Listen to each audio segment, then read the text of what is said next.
muwuliriza waffe omulungi tukwaniza ku pulogulaamu yaffe Nganzi okwolesa Kristo ebeerawo buli Mande essaawa emu ey'akawungeezi paka essaawa 2. Kiseera kya kuzimbibwa, kiseera kya kukyusibwa, kiseera kya kwezuula mu Kristo n'omuweereza we omuganzi omukyala Maama Lucy Bukenya. Omwana wa Katonda kyeyava alabisibwa amalewo emirimu gy'omulabe Setaani. N'olwekyo ffe ng'abaweereza kitukakatako okwolesa Kristo mu baka gaffe, mu kanisa, mu buweereza bwonna we tubeera, mu mawanga gonna. Twolese Kristo mu bavubuka, twolese Kristo kubanga Kristo bw'ayolesebwa amalawo emirimu gyonna egy'omulabe Setaani. Weebwa omukisa, zimbibwa n'ekigambo kya Katonda.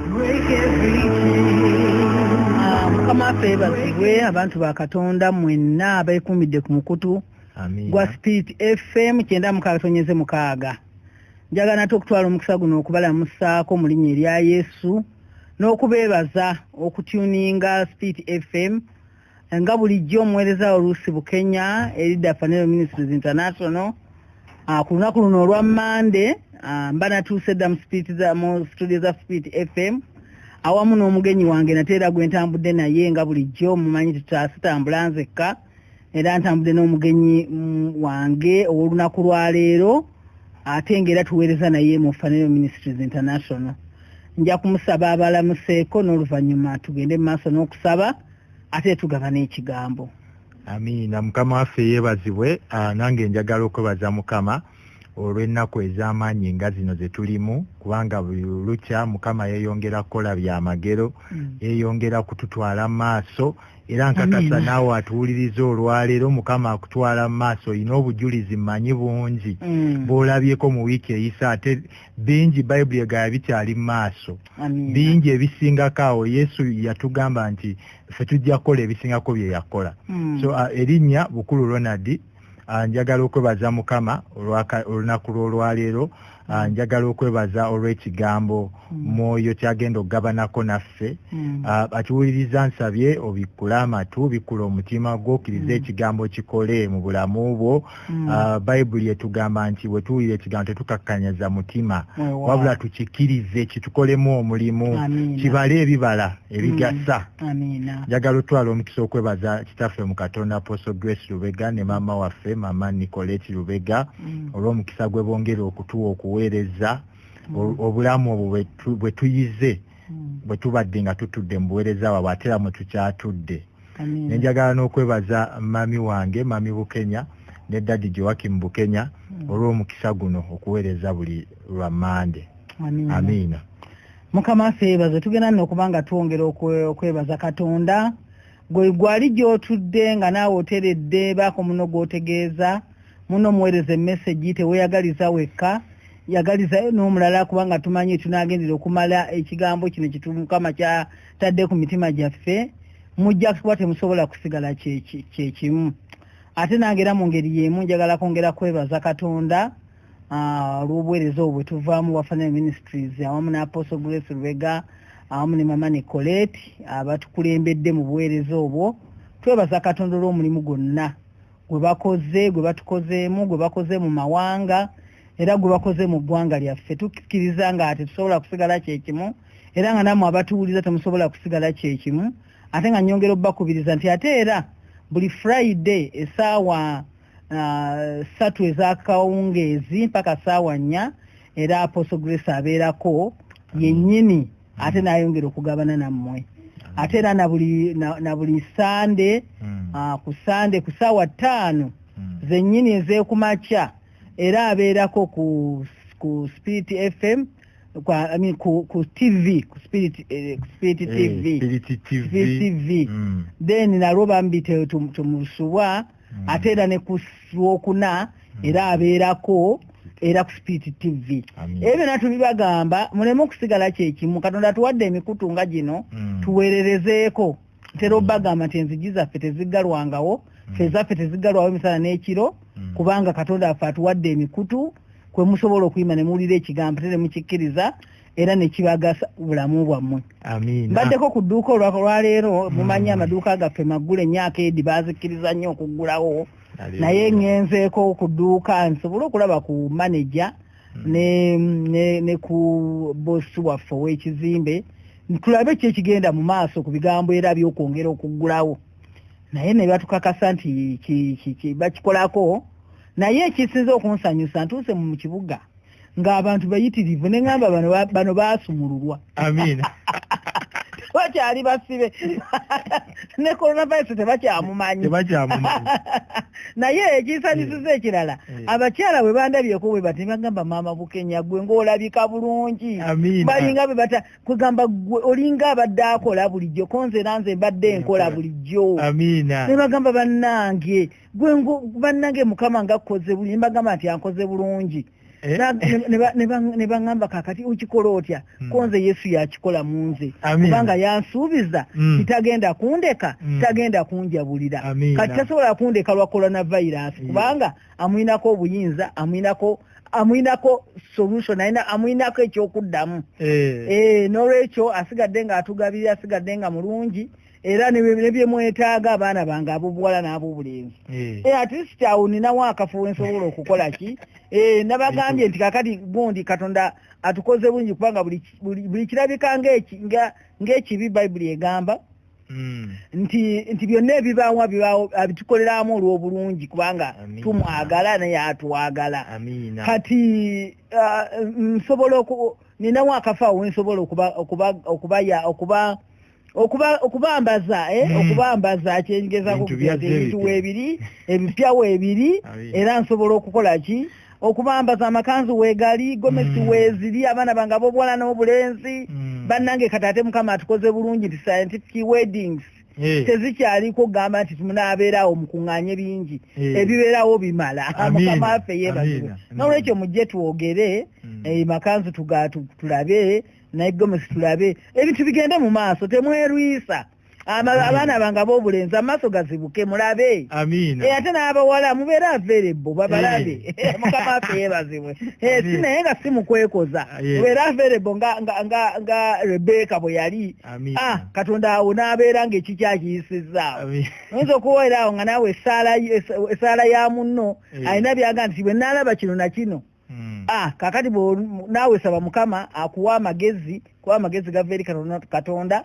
akuwa amagezi okukolera ddala ebyo byennyini ebitali byakwekoza n'ebyo Katonda byayagala munno byanaakulabamu n'agamba yoyo Mukama yeebazibwe ate lwaki wampiseeyo anti kinzijjukiza ennaku zino tubale tuli mu celebration tukyacelebratinga nnoffe emyaka 37 tetunnalekeraawo era buli lunaku wabeerawo abajja ne bacelebratinga naffe naye eddadi adaddayo emabega nga nzijjukiza engeri gye yandabamu nange nangamba nti nali nkuvaako mabega nali nkumanyi naye olunaku lumu nali ntambula nga nkulaba otambula awo ku street mu dduuka awo nduddewo emyaka kuba natandika okukola okuva mu 81 so kaakati awo street yeyo gibaddeko okuva mu 81 yes naye eddadi aba atambula awo mu 82 alengera omuwala atambula agenda mu dduuka ayingira mu dduuka naye ayingira mbuuzaako kumbi alina kye yasabye Mukama Mukama yeebazibwe nekituukirira so bannange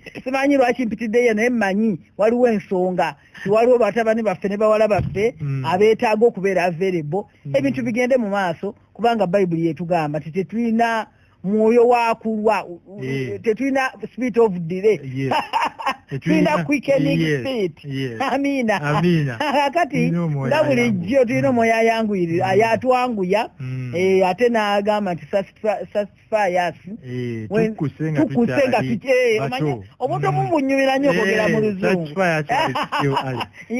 omuntu omubunyumira okwogera mu luzungu naye ng'ate kyekyo tukuse ng'obudde bukyali nga tetuluddeewo nnyo ebyo byonna Mukama abyagala bitukolera so bina mikwano naye ate tulina kuba nga tulina essuubi mu Katonda haleluya abadde batugoberera tubadde tuli ku kigambo ky'obuteeraliikirira ne tugamba telina kweraliikira kigambo kyonna ebyo byonna Mukama bye twogeddeko abimanyi amanyi owuwo kubanga Bayibuli etugamba nti tewali n'omu agenda kubulwa wuwe ng'omukyala ali eyo omwami ali eyo owuwo waali era owuwo tajja kubula owuwo nga wuwo tewali agenda mukutwalako tewali ayinza namutwala kubanga abawuwo Mukama waffe yeebazibwe abawuwo kati ennaku zino tubadde twogera ku kigambo ky'obuteeraliikirira era tulabye nga kikoze bulungi nnyo abantu tufunye testimony ku testimony bujulirwa ku bujulirwa ng'abantu batukubira esimu agamba bannange walinga eyatunula ewange walinga eyalaba ekyali ewange ne mbaga nti nze nyiza okuba saatunulayo naye Katonda atunulayo ensonga lwaki yatuwa message ne twogera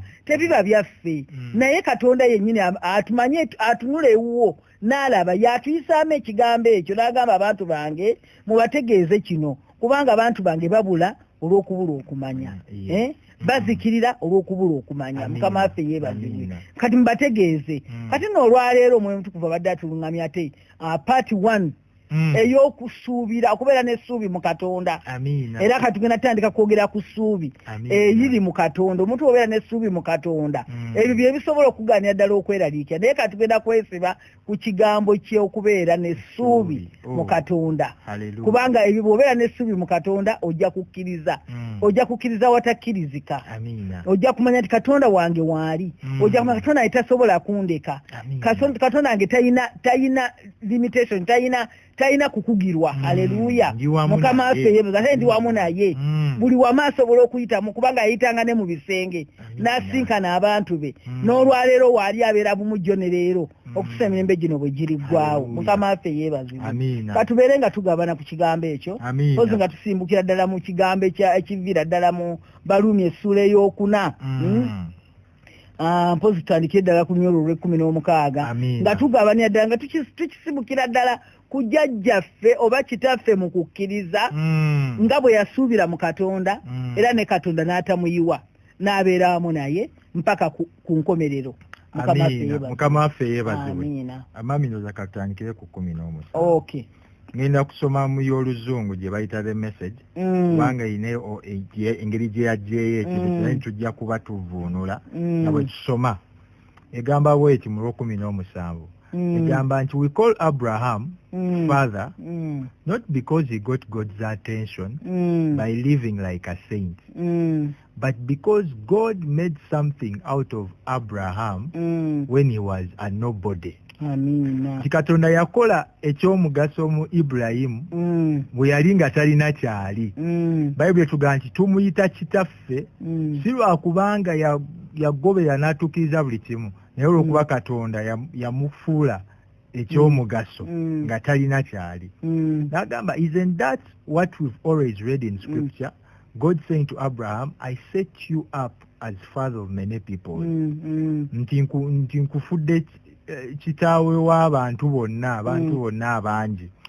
Abraham was first named father and then became a father because he dared to trust God to do what only God could do.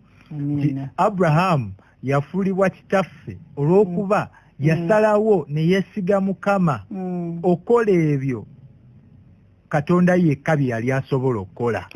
Mukama waffe yeebazibwe.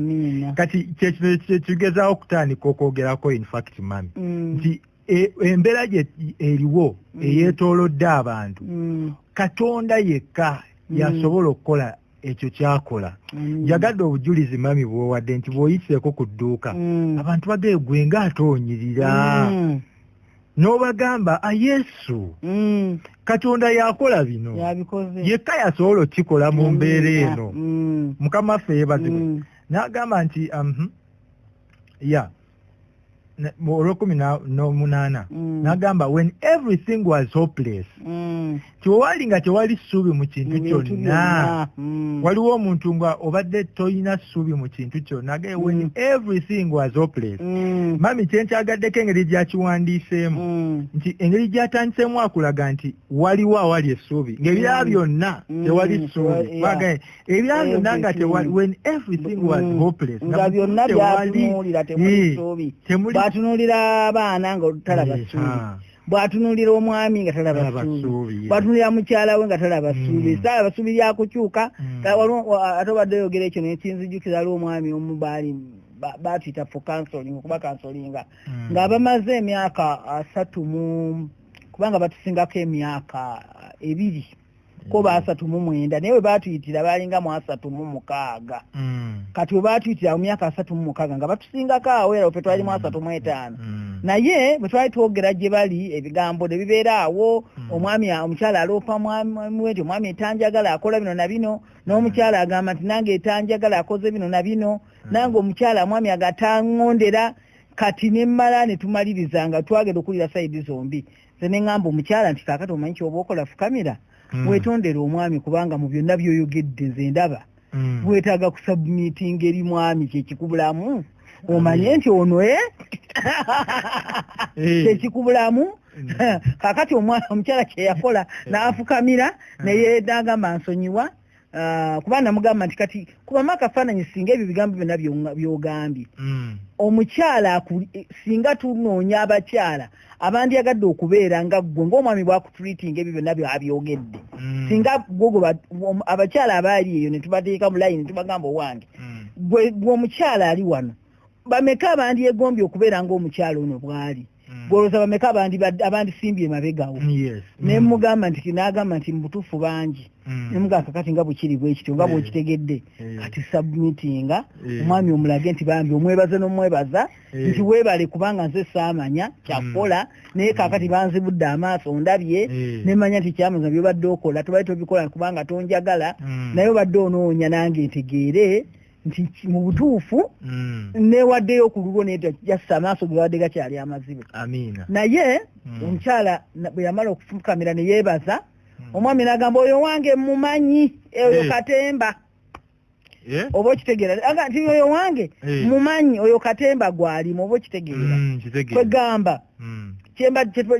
kindesiza kino kiri luddawa nti oli yaga nti ye oli yakkiriza watakkirizika yasuubira watasuubirikika kakati oyinza okubeera eyo nga naawe olowooza nti nayo katemba naye si katemba bino bye tubagamba si katemba kubanga waliwo abaabitusookamu ne bakkiriza watakkirizika ne basuubira watasuubirikika katonda n'abirabisa naffe kennyini tuli bujulirwa tulina bye tusuubidde nga muntu bwakulaba akusekerera n'agamba bano beekoza nze nzijukira waliwo ekiseera ekimu bwe nabeera awo nga mu butuufu banka emmanja byaddako nebaza mukama nensalawo neŋŋamba kakati sijja kuddamu kwewola kyengenda okukola kanzikirize katonda asobola okusasula ebbanja lino ababbanka atandika nga okunkubira essimu kubanga kati lwaki bino omwoyo omutukuvu abirese kubanga eriyo n'abala abali eyo nga beebuuza n'akola ntya n'asasuza ki emyezi giweddeko ntudde emyezi 4 abasajja bandi bubi renti simulina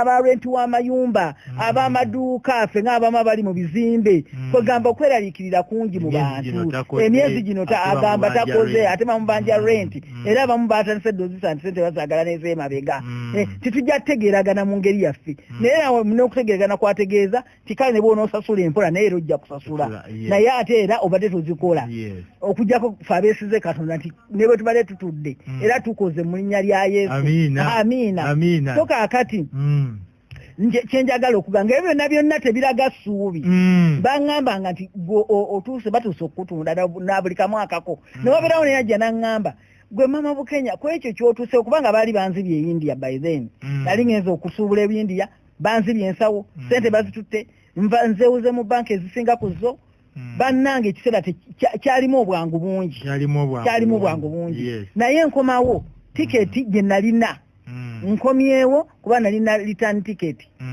nkomyewo n'obuntu bwe nalina akagulako obwali obutonotono ku ssente zenali ngenze nazo ssente babanja miliyoni zisukka mu 2 ebiseera ebyo nga nyingi nnyo ebyo byenjogera kale bya 2011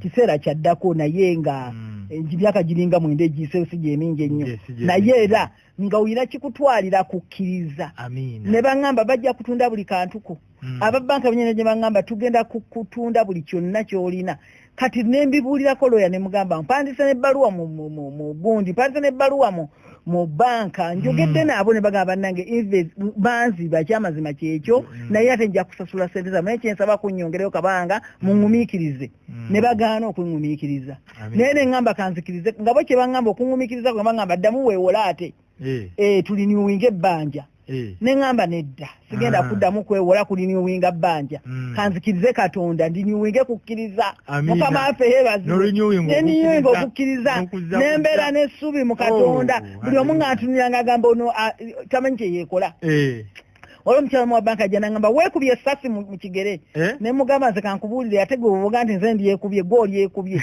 kubanga nze nsula mu bunnya muweesudde ne mu bunnya weepologoma ne mugamba ate nze nsula mu bunnya yabugwamu mukama waffe yeebaze nga nina oyinza okukkiriza kwawe nzikiriza katonda watakkirizika ngamba mukama bino bisoboka bw'obanga wagamba ffe tetwewolenga ffe tunaawolanga amawanga kati no kaseera nange ntandika okuwola tandise okweteekamu essuubi ery'okuwola olongolaba mukama akugudde nga ndaba katonda agudde amaaso gakuwola ate nja kuwola mu linnya erya Yesu era mpola mu linnya erya Yesu era mpola amiina yeebazibwe kamaleko kapaati ako lwaki ndeese ekigambo kino mu ssuubi awatakkirizika awatakkirizika neŋŋamba nga bamaka ne bagamba olunaku lujja kukeera lumu nkwate sente zo zonna nzisasule nzimaleyo nga nebbanga terinaggwayo naye nga mbyogera lwakukkiriza era olunaku lwakeera lumu katonda nga ye mujulirwa wange omuntu n'ava eri n'ambuuza bakubanja sente mmeka ne mugamba nga biringa byakusaaga naye nga akitegeeza n'agamba kaakati maama Bukenya otuweereza otukoledde naffe ebigambo by'otugamba bituzaamu amaanyi bitukolera omuntu n'ava eri n'agamba tuli bamukisa okubeera paati yammwe mu famire yammwe tuli bamukisa naffe tuli bamukisa n'agamba sente zonna zibale ezeetaagisa okusasula bannange nabagamba nga tujja zisasula omulundi gumu zonna oli yateekayo ceeke teyazinkwasa mu ngalo naye yakwata ceeki zonna n'azikola n'aziteekayo lumu naye ebigambo bino bwe mbyogera mu kaseera ako awatakkirizika n'ebintu byonna bandi bitutte naye okuba nakkiriza nembeera mu ssuubi lya katonda awatakkirizika neŋŋamba wano ekkubo lyo erirabika kubanga ebirabika bino byendaba byakaseera buseera naye ebitalabika bya mirembe na mirembe neŋŋamba nzikiriza okulaba ebitalabika abantu bonna bye batalaba kati nze kambirabe mukama waffe yeebaze nenzikiriza okulaba ekitiibwa kya katonda bitukolera ekitiibwa ekizitowa ate ekyemirembe n'emirembe netula ne munnange netwebaza netwebaza nga ddadi twebaze katonda kitewali kyaffe kye bagenda kutwala kubanga yatugamba buli kifo kye mbawadde buli kifo kye nabawa nga kyammwe nga wano waffe tewali agenda kutwalawo banange bye bigambo yagamba tulye tujjuze bino ebigambo bye mbagamba nalinga mulalu naye nakkiriza omusajja n'akeera n'agende kumu baneesimirwa kindese testimony eno wali katonda waliwo gw'ayagala okuyamba omukyala omwami n'atuuka n'agenda owa banka n'agenda ne kwerosi n'agamba oyo sente zimulemye okusasula neŋŋamba owerosi oyo alimba ne sente zisobola kunnema kusasula kubanga nali mpulira munda mu nze nti alimba naye nga tasobola n'agamba ne bagamba essomero tulitwala ne bagamba essomero lyaffe tewali alitwala eyatandika essomero tabagamba nga dditwala yagamba yalitandika weewaawo naye nga ajja ddirabye ate tewali alitwala banne nga tulinga tuli balalu mu kukkiriza eyakkiriza mu ssuubi awatakkirizika bino ebigambo nze sandi byogedde naye mbyogera kubanga ndabye katonda abikola mukama waffe awaali tewakkirizika okuyimirira ku kigambo mu ssaawa eyo nga buli omu ebikwetoolodde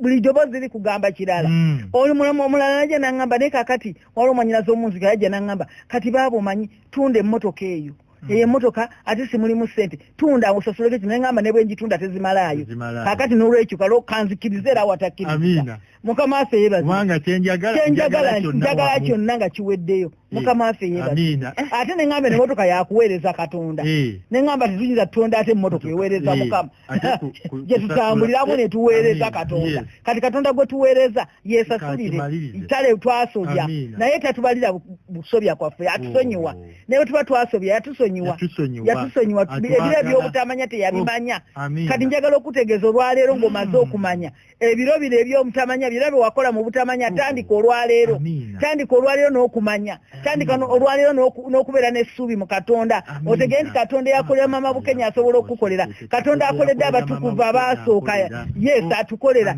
katonda yayisa Basadura Kimesaki ne Abednego mu muliro ne batawunya muliro olusu lwa muliro asobola okukolera y'omu abeera bumu jjo ne leero okutuusa emirembe gino bwe giggwawo takyukakyuka talinga baana b'abantu mukama waffe yeebazibwe genda mu maaso n'okusoma. So agamba when everything was hopeless, everything Abraham believed anyway. Amina.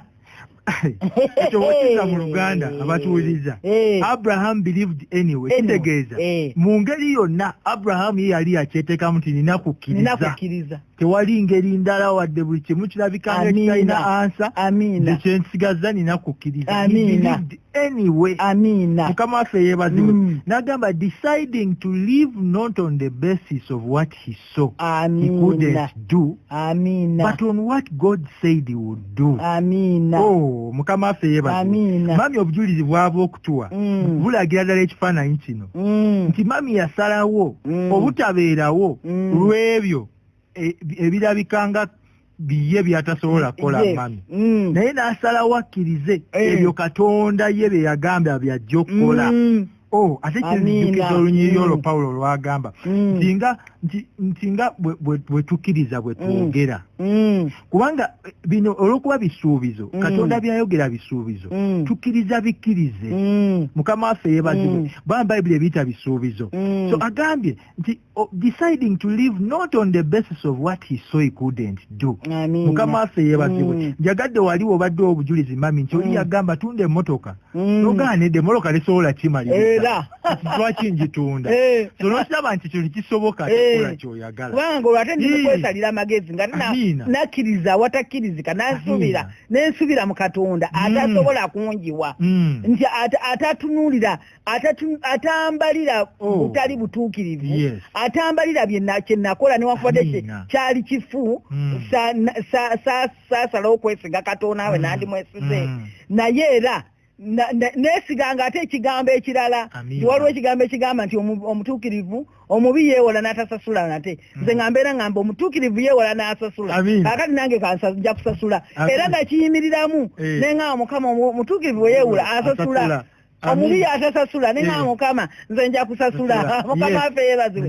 Nze nja kusasula kubanga zonna ate gojjo zinsasulira kubanga ze mu magezi agange ne gye zinaava nze ndabawo nnyo kubanga nina ggwe nannyini ggulu n'okujjula kwayo nannyini nsi n'okujjula kwayo feeza ne zaabu tebiggwawo nembeera nga Mukama amawonika go tegaggwamu ganagenda bagawana ebirabika galabika nga agaweddemu naye agago gakyajjudde neesiba ku kigambo. Mukama waffe yeebazibwe. Okuzira ku bugagga bwo neneesiba ku kigambo si buno bwetunuulira. Mukama waffe yeebazibwe.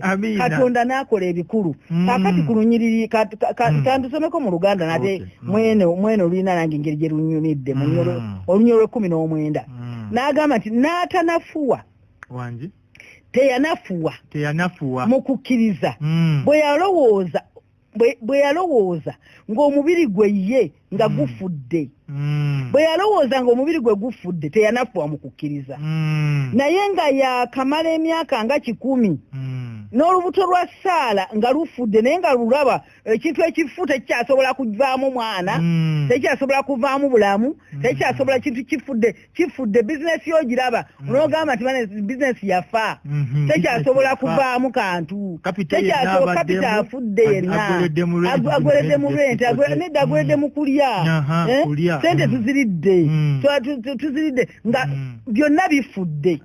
Ng'olaba newojja olaba nange abadde bangamba tunaakola tutya mulokole tusabireko munaye gwe olabika bulungi tuwe tubako nekootulekerako era nenkwata mu nsawo nembako bendekerayo awo nze ekyenfanaziizo kubanga ntegeera Katonda omugabirizi wange neŋŋamba nina bingi kantole ne ku kye nnina mpeeko omulala kubanga nzikiriza Katonda situnula lwa kutunula kiri mu nsawo ntunula lwa Katonda omugabirizi wange Katonda oyo atalemererwa Katonda oyo gwe nakkiriza si waayo nga ntunulira ekisigaddemu naye mpaayo lwakuba amawanika ga Mukama Katonda wange bankaze tezikala ebibye bye byange. Mukama waffe yeebazibwe. Kati kitaffe Ibulayimu titeyanafuwa ng'alaba olubuto lwa Saala lufudde ng'alaba naye yennyini takyasobola naye n'agamba teyanafuwa. Mukama waffe yeebazibwe. Ku lwabiri terafuwa mu kukkiriza.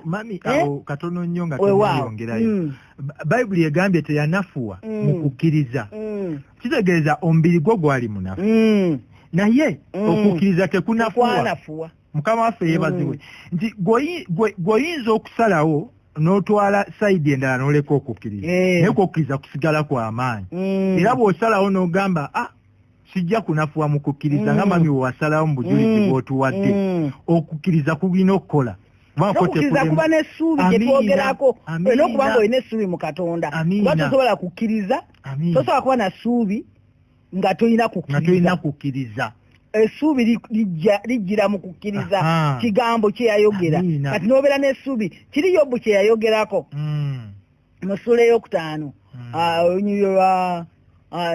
ssula ey'omusanvu nnyirwa 14 eya Yobu ng'agamba nti nno mmanyi nga n'omuti bwe gutemebwa gulina essuubi nago mbu bwe gutemebwa nago gugenda kuloka gujja kuloka newankubadde gutemeddwa mbu n'ekikonge kyakyo nga kivundidde mu ttaka wulira nga kivunze kifudde nga togera kufa olwo bwe kivunda kifudde ate ekivundo kyakisuubira okubeera ekiramu naye newankubadde kivunze naye olwakaloosa akamazzi lwaki tolusoma lusomeeko mu message tuwulire lwaki olwakaloosa kaloosa nabagamba kigambo kya Katonda tubagamba buli ekyo kigambo kya Katonda olwakaloosa eryo lyessuubi kwegamba kaloosa lye lyalinga essuubi y'ekikonge ly'omuti ogwo ogutemeddwa nga n'ekikonge kyagwo kivundidde mu ttaka kisomeeko tulire kama feebazo amina yebazibwe Yesu amina nnyo abikoba 14 14 amina mukama affe yebazibwe mukama affe yebazibwe katusomewo mu message egamba for a tree egamba for a tree there is always hope bw'eri omuti eva wabeerayo essuubi there is always eri omuti nagamba chop it down and it still has a chance tugusale oguseke ku ttaka gwogulaba gukyalinayo chance okuloka nagamba its roots can put out fresh sprouts emirangira gyagwo giyinza okuloka gisobola okukola mukama waffe yeebazibwe nagamba even if its roots are old tewe gibeera nga mikadde nga givunze nga n'ekikolo kyagwo kibale tekikola myaka mingi its stamp long dormant at the first whiff of water it comes to life nti oluwunyizaayo katono kasita erizi lirabikako kati kyetugamba obulamu nga buddamu kasoba ng'owuliddeyo katono ku kino kyetwogera ku testimony eno ku kigambo kino kyetukuwa kubanga obujulirwa bukkirizibwa obujulirwa bw'ekigambo mbamba wangula olw'ekigambo ky'obujulirwa lwabwe kati bw'owulira obujulizi obwange olina kuwangula buwanguli ako kokka k'owuliddeko k'amazzi ako kakumala bw'owulira obujulirwa bw'abatukuvu abatusooka nga mukadde waffe Ibrahimu kakumala akakatono ako tewetaaga bingi yatuwe kufunaako n'ofuna essuubi eryo n'ogamba olwako nja kuloka olwako by the way ntera okugamba abantu omanyi nti no twajja mu kibuga twatandikira awatali Katonda yakutandisa awataali n'akuloosa n'akulinnyisa ennyonyi nze ngenda ne ngamba Katonda oyo aninnyisizza ennyonyi eyantandikisa awatali awatali ne wabeera olw'okukkiriza n'okusuubira mu Katonda kaakati n'akola bino ebikulu eby'amaanyi by'akoze n'abikolera abaana baffe n'abikolera abatukuvu Apostle Grace n'abikolera Apostle Emma n'abikolera abasumba betulabye n'abikolera ffe ffenna Katonda oyo gwe tulabye ng'abikola nga bitandikira awatali obanga onaawe kennyini bw'ojjukira naawe watandikira bw'otandika eyo gye wali nakati weeraliikirira bwereere era n'obutabeera ssuubi mu Katonda oba okikoledde bwereere kubanga waliwo ojjukira bwe watandikira kinawo tewaali kintu naye awataali Katonda yateekawo kati Katonda oyo yateekawo tavangawo y'omu jjo ne leero okutuusa emirembe gino bwe yateekawo n'agaziya wema n'emyaka gye wali olabanga ebintu birabikanga ebitatambula era wagenda okulaba wayise emyaka naye by the way ngenda mu maaso Katonda yagaziya agaziyiza kati gwe tosobola kulowooza nti Katonda agaziyiza egyo emyaka gyokka gino emyezi 3 egibaddewo gisobola okussa buli kimu kyakoze nekigwa wabula nga kisoboka bw'otoba na ssuubi mu Katonda kyova olaba abantu beekumyeko omuliro abalala bakoze ebintu abalala besse abalala kwegamba weddemu assuubi mu maka bagadduseemu abantu badduse mu maka mu biseera bino abalala batandise obuntu bwabwe kubanga agenda okulaba nga talina ssuubi n'atandika okulowooza ekirala n'adduka mu maka omwami n'amudduka naga nti notakyalina ssuubi n'agenda n'aleka abaana be n'agenda watagendeka kubanga takyalina ssuubi mu Katonda naye bwe tulaba Ibrayimu nti newankubadde nga olubuto lwali lufudde nga naawe bibyo nebikwetodde olabanga ebifu beera mu ssuubi ne Katonda beera mu kukkiriza mu kigambo kyawe beera n'essuubi mu Katonda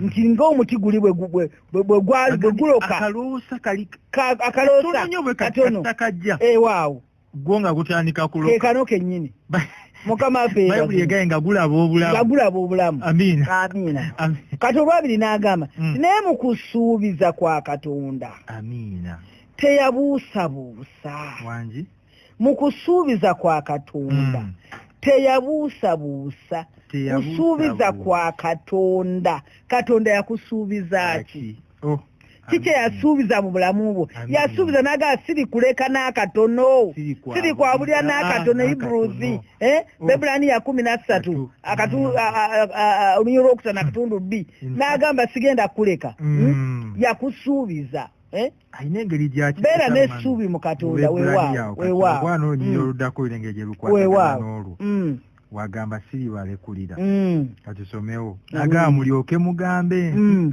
n'okwaŋŋanga ne mwanga okugamba nti soma tuli lwa 8 nedda lwa 5 etandikira katundu B katundu B kubanga ye yennyini yagamba nti siri kuleka n'akatono ye yennyini bw'atyo bwe yasuubiza amiina n'akatono olina kukiraba Mukama waffe olina kukiraba ekyo kye yagamba nti kisuubizo kye ye yasuubiza amiina ate bw'ayasuubiza teyaleeta kulimba Mukama waffe yes ekigambo kye era kyogerawo mu Bebulaniya 12 nti ekigambo kye kiramu kikozi yasuubiza tisiri kuleka n'akatono kitegeeza n'akugwa katono kwobadde olowooza kitaliiwo waali Mukama waffe nayagala okirabe agaye siri kuleka n'akatono so siri kwabulira n'akatono n'akiddamu Mukama waffe yebazibwe n'okwaŋŋanga n'okwanga n'oyaŋŋanga okwogera nti Mukama ye mubeezi wange siritya omuntu alinkola ki Mukama waffe yebazibwe ekyo mami obujulizi bwompadde ate kubanga kinate gwe wali wakitegeera noga owa banka alinkola ki nandiroodi alinkola ki wali mu dduuka agenda kukola ki ate kakati olina olunyiri olunyiri lugamba olulala Isaaya ndowooza lugamba nti nno ndowooza 5:11 kubanga nalunda lwesibako ne ŋŋamba nti 5:11 okay lwolugamba nti n'okwaŋŋanga n'otandika okugamba nti nno n'ogamba nti nno neweerabira Katonda nti oyinza atya okutya omuntu alifa neweerabira Katonda omuyinza w'ebintu yakirabanga kwerabira weerabidde yasuubiza nti n'otandika okutya omuntu alifa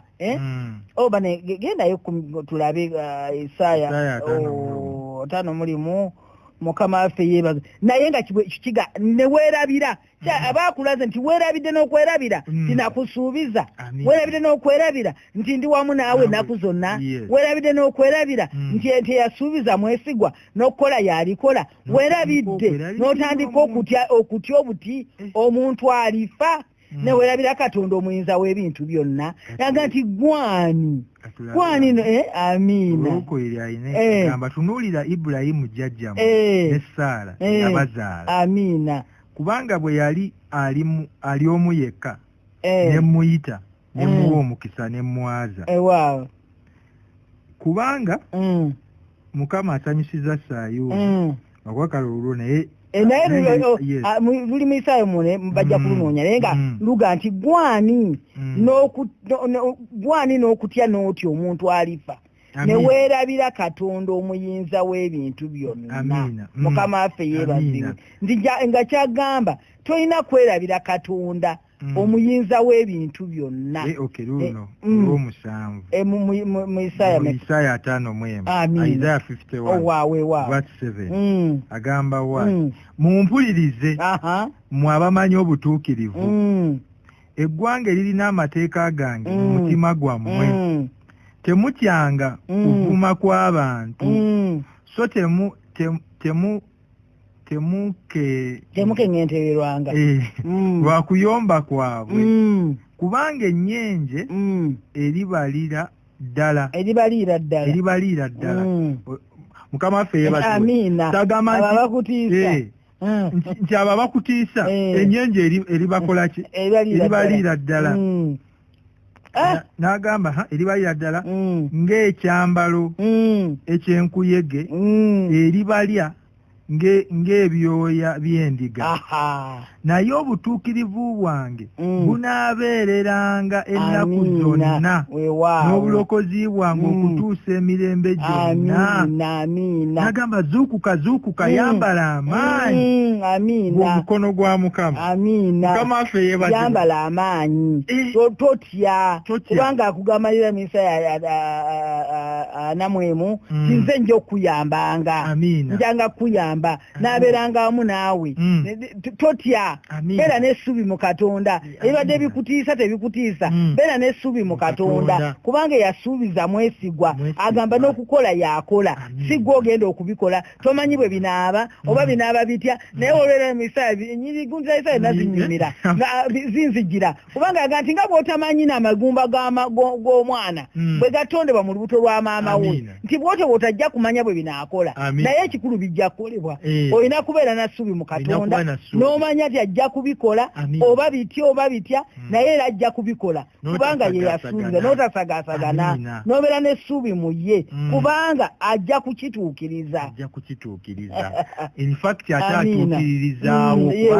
Abantu abamu bagenda bagaa birwawo, n'akiteeka mu ekyo ekitasoboka yeekwese mu kulwawo. Naye nayagadde olunyiriri mami wagabanyeeko dda naffe tetulina mwoyo wakulwa, naye omwoyo atukoleramu mwangu, akolerawo. Wegamba abantu bulombolombo, nzukira recently Apostle yali ayogera ku bisiikirize, n'agamba kati mu bisiikirize bino mwe muli obulombolombo obwo. Katonda alwaye bye tebyanguwa bintu bwe bityo. Mukama waffe yeebazibwe. Ebintu tulina okubanga Ibulayimu. Ne tugamba no, newankubadde kwa Ibulayimu olubuto lwa Saala lwali terwali lulamu, ate naye yennyini si mulamu bwe bituuka mu by'okuzaala. Mukama waffe yeebazibwe. Naye ate teyatunuulira ebyo. Bayibuli yakkiriza. Yakkiriza olw'ekyo, ye yakkiriza, teyafaayo ku mbeera eyeetooloddewo. Kakati jjamu obulombolombo, jjamu endowooza ezo, jjamu by'owulidde mu baneiba bwe bagamba nti kati omuntu anaavaayo atya. No, ekigambo kya Katonda nga mami wawadde agabana nti omukine bwe gusalwa akaloosa k'amazzi, ekigambo kino ky'owulira kikumala, kireeta essuubi mu ggwe, olina kikkiriza. Ekyo kintwala mu Bebulaniya 11 olunyiriri olusooka wayogerera ku ki? Okukkiriza okubanga kyekinyweza essuubi, kyekinyweza. Bayibuli ekigambo ky'okunywezaawo ey'Olwebulaniya ekinnyonnyolanga omusingi. So bw'okyusaamu ekigambo okitegeeza nti okukkiriza gwe musingi gwekusuubira. Mukama waffe yeebazibwe. Omusingi kw'osobola okuzimba essuubi lyo kwe kukkiriza. Ng'okkiriza ky'okkiriza kigambo kya Katonda.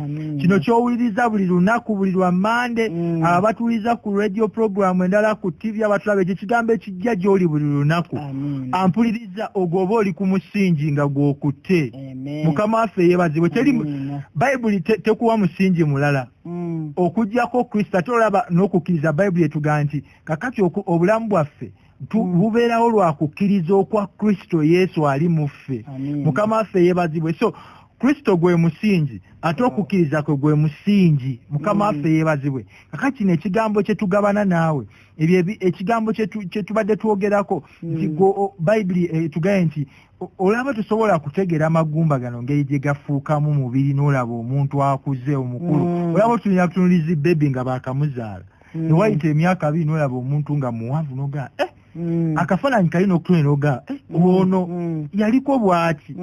Mukama waffe yeebazibwe naye kati mulaba muntu akuze naye kati tewaliwo oyinzako era n'ogamba nti kati mulaba yeeyongeddeko mu buwanvu wabula ogera okuba wayise ebbanga muwanvu era oyinza aga nti wano namulabya gyali wano enkyali wano. Kakati Katonda bw'atyo bw'akola ne mu bizinensi yo, bw'atyo bw'akola ne mu maka ago kasita oba n'essuubi erivudde mu kukkiriza, bw'atyo bw'agenda okukyusa amaka ago.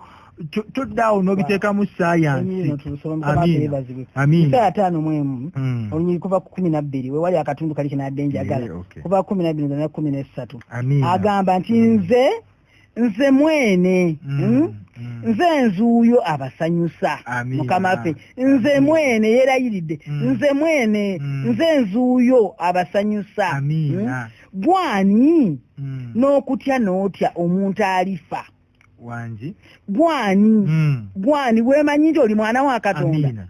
Gwani weemanyi nti eyatuuza weemanyi nti nze mwene nze nkusanyusa. N'alyoka gamba gwani n'okutya n'otya omuntu alifa n'omwana w'omuntu alifuuka ng'omuddo.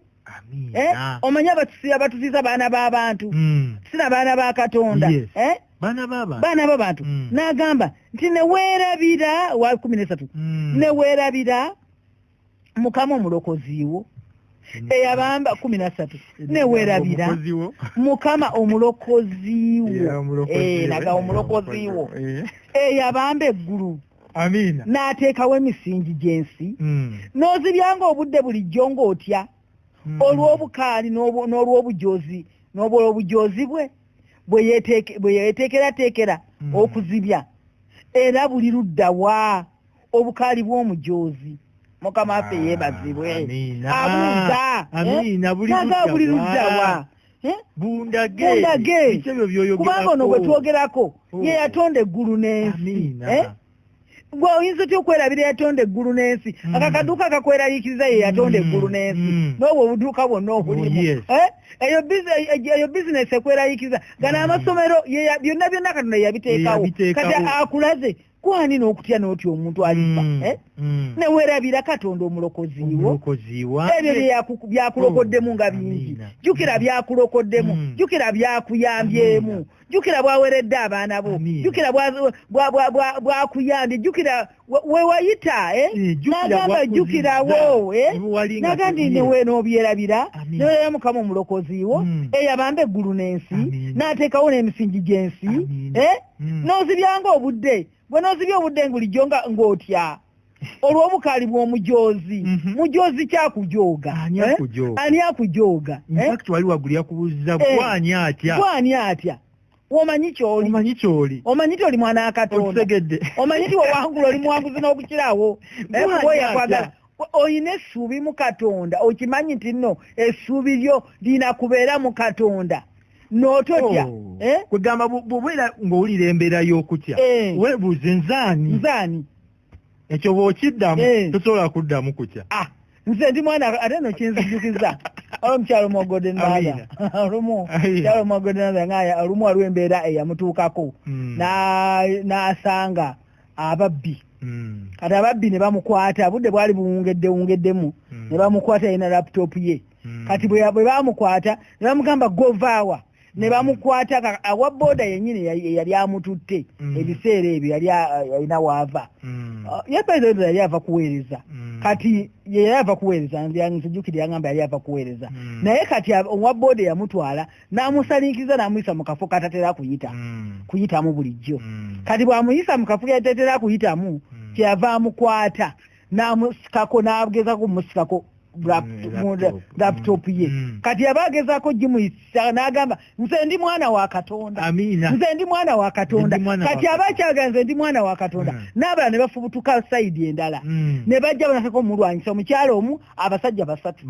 nebaneko omulwanyisa nga bamusikako laptop nga bwagikwata bwabaga nze ndi mwana wa Katonda naga nagezaako kubategeeza kyendi banawulira ngasine kyaki nyinza kwogera neŋŋamba nze ndi mwana wa Katonda kibaga kiko kye nayogeranga nga nze ndi mwana wa Katonda naye nga mulyaga nti tebajja gitwala kuba nze ndi mwana wa Katonda eno laptop bakuweereza Katonda nze ndi mwana wa Katonda lwekijjukira neŋŋamba wane ono yategeera kyali kati kikomyewo wano olinaga nti gwani atya n'okutya n'oti oli okimanyi nti oli mwana wa Katonda omanyi nti akulabirira omanyi nti afaayo okimanyi tali kwabulira omanyi ne mu mbeera eyo waali ayagala kulaba obulabi omulaba kubanga ebirabika byakaseera ebyo byolaba byakaseera naye waali ate nagga ebyo byolaba ebyakaseera ebyo ebirina bikonyigiriza bikukolera ekitiibwa kati ayagala kakati nze olusiŋŋane nga nti bino singa saabiyitamu oba oli awo nandibadde sisobola kuwa testimony eno gye nninako obukakafu Badanyeri singa tebayita mu muliro mu bunya bw'empologoma ne bamala ne bawangula ne bagamba nti Katonda wa Danyeri yabanga asinzibwa nange ekiseera kyatuuka abantu bange bonna taata wange bamaama wange baganda bange ne batandika okuŋŋamba baaba bonna ne bampita baaba ne maama wange nga mpise baaba baaba Ruth Katonda wo yabanga asinzibwa tumulabye ng'akola okuva lwe nava ewaka ku myaka 10 tatange nga ngobyawaka naye kati tatange n'alokoka kubanga yalaba Katonda wange ng'akola era n'aŋŋamba mwana wange ensonyiwa nali sinabitegeera naye kati nabitegeera n'enzo tatange yali anjagala naye nga tanategeera kulokoka nti nze ndi mwana wa Katonda Mukama waffe yeebategeera ti ndi mwana wa Katonda era anvunanyizibwako obutandeka Mukama waffe yeebazibwe kati akugambye n'okutya n'otya ne weerabira Katonda omuyinza w'ebintu byonna omutonzi w'eggulu n'ensi bannange n'ozibya obudde nga weeraliikirira nti era buli n'ozibya obudde nga weeraliikirira olw'obujoozi olw'obukaali bw'omujoozi sitaani mujoozi Mukama waffe amuyise mujoozi kugamba akulagira ddala tonakujooga bujoozi kati nawe mujoge in fact waliwo mu ndagaano empya bajuukira okunyooma embeera embeera ginyoome Mukama waffe yeebazibwe ono bujoozi gwe weebuuze nzaani oddemu kikyoli ekigambo ekyo kyannyamba nabeeranga ngamba nze ndi mwana wa Katonda nange kenyina kyeyogerangamu ababbanka bwe bannumbanga nenga nze ndi mwana wa Katonda amawonika gange tegaggwamu Mukama nkwebaza kubanga amawonika tegaggwamu ne bamala ne banteekako n'abasirikale bana ebintu bino omanyi lwaki omwoyo omutukuvu abireeta ne bateekako abasirikale omusirikale n'ajja n'antuka bwe yantunulira bw'ati n'aŋŋamba maama batuwadde ne ssente tukukwate ne tuyinza kukukwata tetusobola kukukwata n'aŋŋamba nti asina gw'osoosa okubanjibwa tebatugwadde ssente tukukwate naye maama tusonyiwe era ffe tugenda kuddayo tubagaye tetukusanzeeyo nga zo sina kyembawadde naye ngeri babawadde ssente bakwata Mukama waffe omulungi yeebazibwe batuwadde ssente tukwata naye tetusobola kukwata bannange omujoozi yakimanya kyono tebamukwatako Mukama waffe yeebazibwe kyono tebamukwatako n'omwana wa nze ndi mwana wa Katonda nembeera nga nze ndi mwana wa Katonda tewali agenda kunkwatako mba ndi awo yennyini yatuma abasirikale okunkwata ate oluvannyuma najja ye yennyini oluvannyuma ng'alaba bimulemye najja mu buntu n'agamba nzize onsonyiwe kubanga zino ssente zijja tutabula ssente ziggwawo naye njagala kunsonyiwa era ebintu bino byonna nze sigenda kubiddamu tusale magezi bugezi tulabe osasula otya ssente zo ziggwewo ne mugaye ekyo singa kyewakola okusooka tewamanya g'okwata tewamanya naye kakati nga bw'otegedde kati kigenda kugwa ekyo kiwedde Mukama waffe era ne kiggwa laba Mukama bw'abeera ku sayidi y'oyo nti gwe yali agezaako okukwata yali ategedde ekisa kya Katonda n'otwala okwagala gy'ali waawo omulala ate bw'amusanga awo ayinza oga anaye kookirabya okwagala kwa Katonda naye n'akulabako. Essubi nalina mu Katonda wange lyali terisalikako. Buli kasana nabeeranga ngamba nina Katonda atayinza kundeka, tasobola kundeka mu mbeera. Era nga bwe yagamba nti nno tulina kabona omunene ow'amaanyi atayinza butalumirwamu naffe, tewali kisobola kunnuma. My God, tewali kabona omunene mu Bebulani era nga bwe tulina kabona omunene omunene oyo atwogerera ebirungi, oyo atasobola kubutabeerawo mu kulumwa kwaffe, nti alumirwa wamu naffe. Mukama waffe yeebazibwe. Bw'awulira ng'olumwa mwana atu naye alumwa tayagala olumwe, kubanga byonna byonna yabyetikka ku musaalaba ng'ayagala obulumi bwo ye aba abutwala. Mukama waffe yeebazibwe. Mukama waffe yeebazibwe. N'olwekyo akaseera kano mikwano nga tugenda okuba nga tumaliriza, twagala okubeera nga tumaliriza waliwe tubadde mu Bebulaniya 4. Mukama waffe yeebazibwe. Olunyiriri olwo olwabiri ndowooza tuyinza okusoma olwabiri mu olumu tumalirize. Baluumi Baluumi 4. Mukama waffe yeebazibwe. Olunyiriri olwongera okunkwatako mu Baluumi 4 nti Ibulayimu bw'ataanafuwa yagulumiza Katonda. Ekyaddako kugulumiza Katonda. Mukama waffe yagulumiza Katonda. Naye mu kusuubiza kwa Katonda teyabuusabuusa mu butakkiriza. Weewaawo naye n'afuna amaanyi olw'okukkiriza. Amiina. Ng'agulumiza Katonda. Amiina. Bagulumiza batya Katonda? Omugulumiza ng'oyogera ekyo kye yayogera nti yafuna amaanyi n'atabuusabuusa naye n'agulumiza Katonda ng'akkiririza ddala nti yasuubiza n'okukola agenda kukola ki? Agenda kukola, ajja kutuukiriza. Kati mu kuffe yatuukiriza, yakola byonna yabikola. Tutenda kukola kwe kubikkiriza ne tubeera n'essuubi mu ye, ne tutabuusabuusa, tutafuna kutya.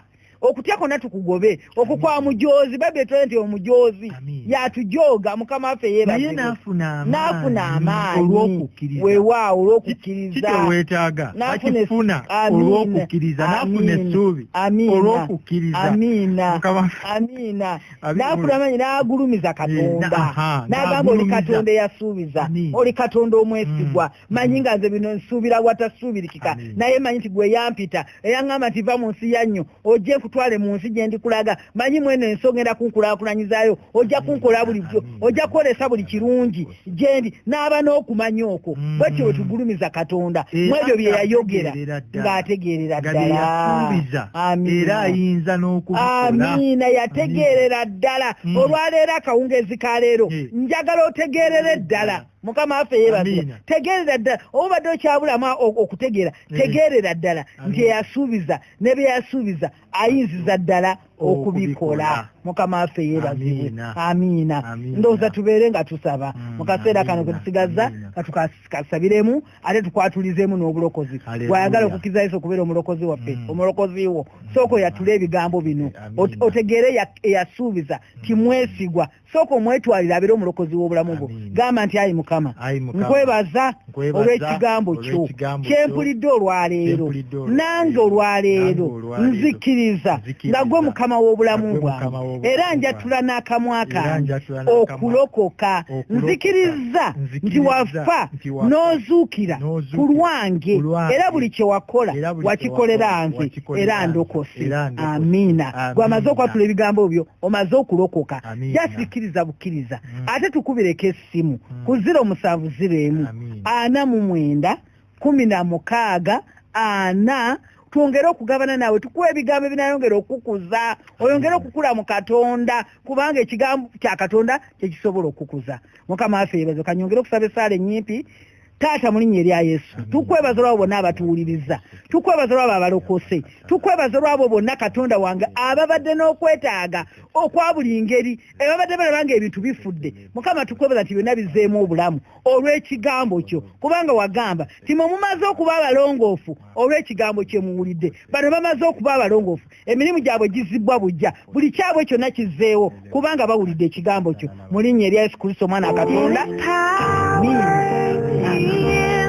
omuliiza afo omulungi mwebale tuwuliriza nkakasa ng'oweereddwa omukisa tuyitibwa Phaneroo Ministries tusange ku nnamba y'essimu 046464291 mpozi ne ku email yaffe phanerokampala@gmail.com ne ku website yaffe www.phanero.org beera waddembe otwegatako buli lwakuna kuwuma Mount Papas Hall ku Lugogo Showgrounds okuva essaawa 11 mpaka essaawa 2 ez'akawungeezi tukulindiridde.